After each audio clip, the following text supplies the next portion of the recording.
Dear students, आज हम एक बहुत ही इम्पोर्टेंट टॉपिक पर डिस्कशन करने जा रहे हैं।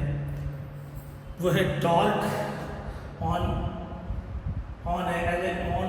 Dipole in uniform electric field. Uniform electric field के अंदर हम एक डाइपोल को रखते हैं और जब भी डाइपोल को रखेंगे तो हमें निकालना पड़ेगा, और निकालना है यहाँ पर बहुत इम्पोर्टेंट, टॉर्क क्या होगा। जब टॉर्क होता है तो उसके साथ वर्क भी आएगा और एनर्जी के बारे में भी डिस्कशन करेंगे हम लोग। आइए देखते हैं यहाँ पर हमने क्या किया है। डाइपोल ए बी को हमने यूनिफॉर्म इलेक्ट्रिक फील्ड ई में रखा है। यूनिफॉर्म इलेक्ट्रिक फील्ड किस में रखा है? ई के अंदर रखा हुआ है। तो क्या होता है कि प्लस क्यू पर फोर्स कितना लगेगा?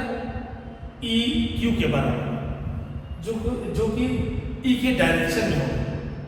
यहाँ पर माइनस क्यू है तो इसकी अपोजिट डायरेक्शन में ये फोर्स लगेगा, जिसकी वजह से ये क्या होगा, दोनों ही फोर्स कोलिनियर नहीं है, ये नॉन कोलिनियर है। इनके लाइन ऑफ एक्शन अलग अलग है। एक ए पे काम कर रहा है, दूसरा पी पे काम कर रहा है, अलग अलग, जिसकी वजह से कपल ऑफ फोर्स बनाएंगे और ये ऐसे घूम करके इलेक्ट्रिक फील्ड के इंटेंसिटी ऑफ इलेक्ट्रिक फील्ड के डायरेक्शन में आने का कोशिश करेगा, ट्राई करेगा कि इस तरफ मूव करके ऐसे आए। आइए थोड़ा इसके बारे में लिखते भी हैं। Let A B is equal to 2L is an electric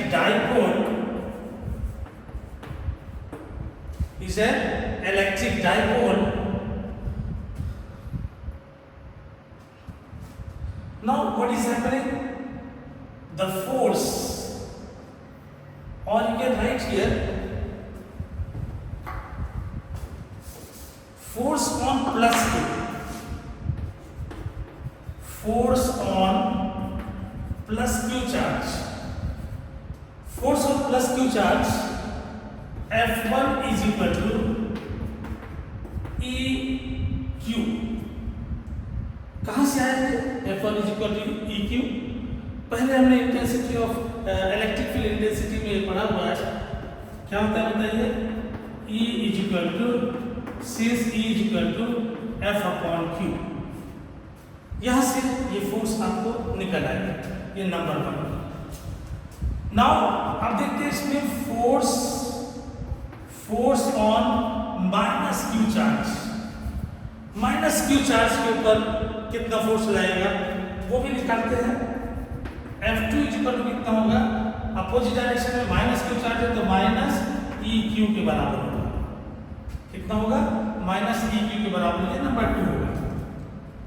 दो फोर्स लग रहे हैं जिनके जो लाइन ऑफ एक्शन है, एक्शन ए का कहाँ है, ये नॉन कोलिनियर है, एक ही डायरेक्शन में नहीं लग रहे हैं। एक ए पे लग रहा है इलेक्ट्रिक फील्ड के डायरेक्शन में और बी पे लग रहा है उसके अपोजिट डायरेक्शन में।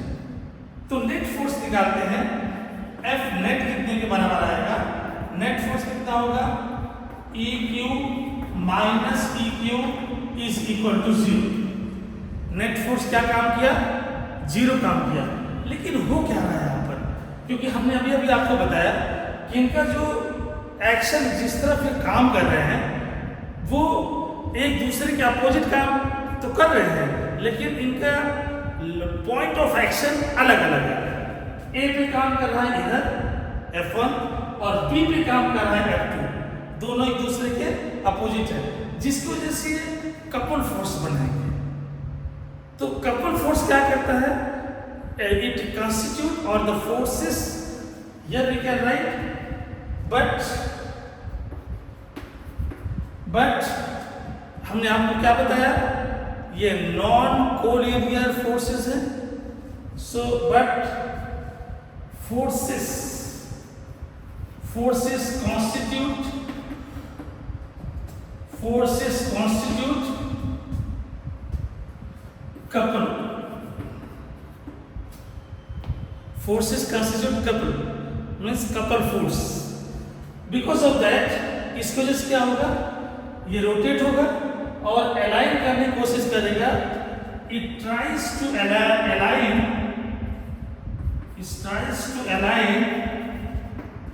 along E. ये इलेक्ट्रिक फील्ड के डायरेक्शन में आने की कोशिश करेगा क्लॉकवाइज घूम करके, क्योंकि एक फोर्स यहाँ लग रहा है, एक यहाँ पर लग रहा है, इसकी वजह से क्लॉकवाइज घूमेगा और इस डायरेक्शन में आने की कोशिश करेगा. It tries to align along A. किसकी वजह से हुआ ये दोनों फोर्सेस जो लग रहे हैं अलग अलग पॉइंट पे लग रहे हैं, कपल फोर्स बना रहे हैं. इस वजह से देयरफॉर इसकी वजह से क्या होगा बताइए, ऐसा जब होता है तो एक टॉर्क प्रोड्यूस हो जाता है, एक टॉर्क बन जाता है.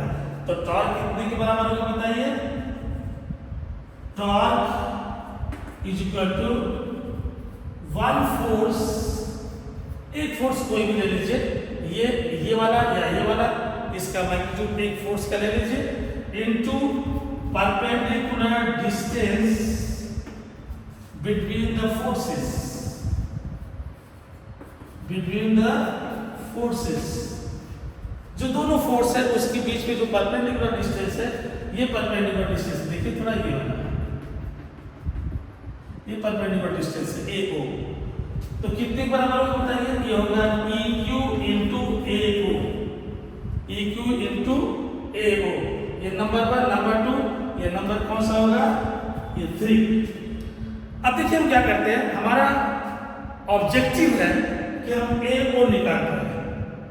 अगर AO निकाल के यहाँ पर रख देते हैं तो टॉर्क हम निकाल पाएंगे. यहाँ पर ये देखिए, ये जो काम करता है नेगेटिव टू पॉजिटिव, ये काम करता है P, जिसको कहते हैं इलेक्ट्रिक डाइपोल मोमेंट. किधर से काम करता है, -q टू +q. और ये इलेक्ट्रिक फील्ड इंटेंसिटी के साथ E के साथ कितना एंगल बनाता है, थीटा. कितना एंगल लिया हमने, ये थीटा एंगल बना रहा है. अगर ये थीटा एंगल बना रहा है तो यहाँ पर हम क्या लिखेंगे, देखिए इस ट्रायंगल में, in triangle AOB, in triangle AOB. अब यहाँ से निकालिए साइन थीटा कितना होगा बताइए, sine theta is equal to AO upon 2m, AO upon 2m. ये इम्प्लाइज करेगा AO is equal to 2l sine theta. ये नंबर 4, 2l साइन थीटा के बराबर आ गया. तो AO की वैल्यू हमको पता चल गई है. अब AO की वैल्यू हम कहां पर रख देंगे, इक्वेशन नंबर 3 में. देयरफॉर टॉर्क कितने के बराबर आएगा बताइए, यह आ जाएगा EQ into 2l sine theta, EQ into 2l sine theta. अब इसको थोड़ा और लिखिए, E इज इक्वल टू कितना होगा, 2QL sine theta. We know according to definition electric dipole moment क्या होता है बताइए, सिंस इलेक्ट्रिक डाइपोल मोमेंट कितना होता है, 2QL के बराबर होता है. इलेक्ट्रिक डाइपोल मोमेंट कितना होता है, 2QL के बराबर होता है. तो इसकी वैल्यू यहाँ पर देखिए कितना हो जाएगा बताइए, ये हो जाएगा PE साइन थीटा. कितना आएगा, PE sine theta. Therefore at last what we have to write, आखिर में क्या लिखेंगे, टाउ इज इक्वल टू कितना आएगा बताइए, PE साइन थीटा. ये हम टॉर्क निकाल लेते हैं और टॉर्क आ जाता है जब हम कोई इलेक्ट्रिक डाइपोल को यूनिफॉर्म इलेक्ट्रिक फील्ड के अंदर रखते हैं. तो टॉर्क इज इक्वल टू कितना आता है, PE साइन थीटा. आइए आगे देखते हैं. Tau is equal to PE sine theta. ये हमने अभी निकाला है टॉर्क जब हम इलेक्ट्रिक डाइपोल को यूनिफॉर्म इलेक्ट्रिक फील्ड E के अंदर रख देते हैं. आइए इसके आगे देखते हैं कि इसका वेक्टर फॉर्म क्या होगा. टाउ P क्रॉस E इसको वेक्टर फॉर्म में लिख सकते हैं। ये इसका डायरेक्शन कहाँ पर होगा? ये राइट हैंड स्क्रू रूल लगता है। राइट हैंड स्क्रू रूल मतलब एंगल किधर की तरफ है? इस तरफ घूम रहा है, इस तरफ एंगल घूम रहा है। स्क्रू को अगर आप ऐसे टाइट करेंगे राइट हैंड से, लेफ्ट से नहीं। कई लोग लेफ्टी होते हैं, लेफ्ट से होते हैं और लेफ्ट से उसको टाइट करना शुरू करते हैं, उनके लिए वो राइट होता है। क्लास में कभी कभी ऐसा होता है उल्टा। तो कौन से हाथ से आपको टाइट करना है स्क्रू को? राइट हैंड से। राइट हैंड स्क्रू अगर आप लगाते हैं तो जब इसको ऐसे टाइट करते हैं तो इसका डायरेक्शन कहाँ होगा? ये दोनों इस प्लेन पर है, P देखिए P और E इस प्लेन पर है, इसके अंदर परपेंडिकुलर इनवर्स जाएगा। कहाँ जाएगा? इस प्लेन के या पेपर के परपेंडिकुलर इनवर्स इसका डायरेक्शन होगा। नो ये है देखिए P और E। जब स्क्रू आप ऐसे राइट हैंड से स्क्रू को ऐसे टाइट करेंगे, इस पॉइंट पर ऐसे टाइट करेंगे तो क्या होगा? ये एंगल ऐसे घूमेगा और अंदर की तरफ जाएगा तो इसका डायरेक्शन क्या होगा? Perpendicular inverse. कैसा होगा? Perpendicular inverse. ऐसे बना सकते हैं इसको। देखिए ये E है आपका और यहाँ पर ये P है डायरेक्शन और यह एंगल कितना है? थीटा है। तो ये परपेंडिकुलर कहाँ जाएगा? इनवर्स। ये होगा P क्रॉस E। कहाँ होगा? परपेंडिकुलर इनवर्स अंदर की तरफ। ये आपने डायरेक्शन बता दिया किसका? Tau is equal to P cross E, vector का डायरेक्शन। कुछ केसेस देख लेते हैं। नंबर 1 क्या होता है? if theta is equal to 0। Theta is equal to क्या है? हमने 0 डिग्री यहाँ पर रखी तो कितना हो जाएगा? टॉर्क इज इक्वल टू होगा PE sin 0। sin 0 तो 0 होता है। sin 0 अगर 0 होता है तो PE into 0 कितना होगा? 0 हो जाएगा। मतलब ये कि टॉर्क क्या हो गया? 0। इस कंडीशन पे क्या होगा? ये जो आपका डाइपोल है ये इसके डायरेक्शन में हो जाएगा। किसके डायरेक्शन में हो जाएगा? अगर इसका डायग्राम बनाए तो कैसा आएगा? देखिए ये इंटेंसिटी ऑफ इलेक्ट्रिक फील्ड है। ये इंटेंसिटी ऑफ इलेक्ट्रिक फील्ड है E। कहाँ होगा ये बताइए? ये इसी के डायरेक्शन में ऐसे होगी। माइनस Q प्लस B क्या होगा? इसी के डायरेक्शन में होगा। तो ये स्टेबल इक्विलिब्रियम में होगा। कैसा होगा बताइए? ये होगा स्टेबल इक्विलिब्रियम। स्टेबल इक्विलिब्रियम में होगा। कैसा होगा? अगर थीटा बराबर 0 है तो ये कहाँ पर होगा बताइए? ये डाइपोल इसके डायरेक्शन में होगा, इलेक्ट्रिक फील्ड के डायरेक्शन में होगा। ये डायरेक्शन इसका माइनस प्लस P होगा। ये P और E के बीच एंगल 0 होगा। थीटा इज इक्वल टू कितना होगा? 0 डिग्री होगा। उस कंडीशन में स्टेबल इक्विलिब्रियम में हो जाएगा।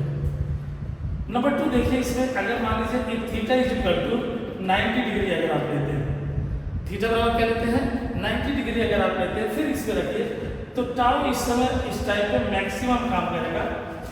कैसे मैक्सिमम काम करेगा बताइए? ये होगा PE sin 90 डिग्री। sin 91 होता है तो ये बराबर कितना होगा? PE के बराबर होगा। तो टॉर्क मैक्सिमम कितना होगा? ये PE के बराबर होगा। टॉर्क मैक्सिमम किस एंगल पर? Theta is equal to 90 degree पर, क्योंकि sin 90 मैक्सिमम होता है।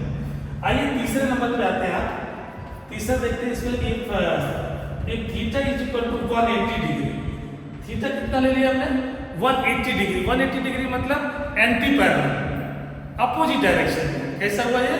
अपोजिट डायरेक्शन में आपने इसको रखा। जब अपोजिट रखेंगे तो इसमें theta is equal to 180 degree आएगा। उस कंडीशन में कितना होगा बताइए? Torque is equal to PE sin 180 degree. sin 180 degree भी 0 होता है तो ये कितना हो जाएगा? ये 0 हो जाएगा। तो टॉर्क इज इक्वल टू कितना होगा? 0। लेकिन ये ऐसे घूमता है। देखिए यहाँ पर है ऐसे, इस तरफ है, ये पूरा घूम के इस तरफ आ जाएगा। किधर आएगा? दूसरे तरफ आ जाएगा। 180 डिग्री यहाँ से लेकर के यहाँ आ गया। कितना घूम गया? 180 डिग्री। तो ये अनस्टेबल इक्विलिब्रियम में होगा। कहाँ पर होगा? इस कंडीशन में क्या होगा? Unstable equilibrium. क्या होगा? अनस्टेबल इक्विलिब्रियम में होगा। ये अनस्टेबल इक्विलिब्रियम, अनस्टेबल इक्विलिब्रियम में होगा। फोर्थ भी ले सकते हैं। देखिए अगर फोर्थ लेते हैं if theta is equal to कितना लेते हैं आपको 30 डिग्री, तो कितना हो जाएगा टॉर्क इज इक्वल टू हो जाएगा P E sine 30 degree. Sine 30 degree कितना होता है 1/2 होता है, तो ये पी ई बाई 2 हो जाएगा, मतलब ये 50% बचेगा। अगर 30 डिग्री है तो कितना बचेगा ये 50%, 1/2 मतलब 0.5 मतलब 50% टॉर्क बचेगा if theta is equal to मिलेगा जब theta is equal to 30 degree. तो ये हमने पूरी बात आपको बताई किसके बारे में, टॉर्क के बारे में।